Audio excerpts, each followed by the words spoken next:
சின்ன மருமகள்லாம் அடுத்து நடக்க போகுதுன்னு வாங்க நம்ம சேனலுக்குள்ளே போய் பார்க்கலாம். நம்மளோட ஈஸ்வரி வசமாக வந்து நம்மளோட ஐஸ்வர்யா தயாராக்குறாங்க. எப்படியாவது சேது மனசு மாதிரி இருக்கிறத விட சேதுவோட ஒட்டுமொத்த சொத்தையும் வந்து எழுதி வாங்கணும். அதுக்கு வந்து சேது மனசில் நீ ஸ்ட்ராங்காக உட்காரணும். சேது கிட்ட வந்து நல்ல விதமாக நடந்துக்கிறணும். சேதுவோட குழந்தைங்களையும் வந்து ஒன்று அம்மாவா நீ வந்து நினச்சி அம்மாவா உன்னை அதுக்கு கூப்பிடணும். அந்த மாதிரி அந்த தமிழ் செல்வியை ஒட்டு மொத்தமாக மறக்கணும்.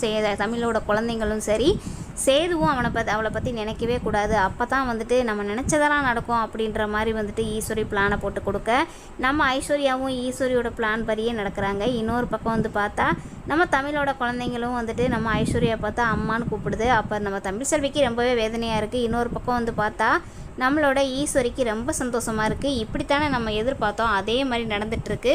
இனி கூடிய சீக்கிரம் இந்த தமிழ் செல்விக்கு இந்த வீட்டில் பேச்சே கிடையாது, தமிழ் பேச்சே யாரும் பேச மாட்டாங்க அப்படின்ற மாதிரி யோசிக்கிறாங்க. ஆனால் நம்ம தமிழ் செல்வி இனிமேல் வந்து குழந்தைய ஐஸ்வர்யாக்கிட்டு அந்த வீட்டுக்கு விடவே கூடாது அப்படின்ற ஒரு முடிவு எடுக்க போகிறாங்க. ஏன்னா வந்து நம்ம ஐஸ்வர்யா அம்மான்னு கூப்பிட்டது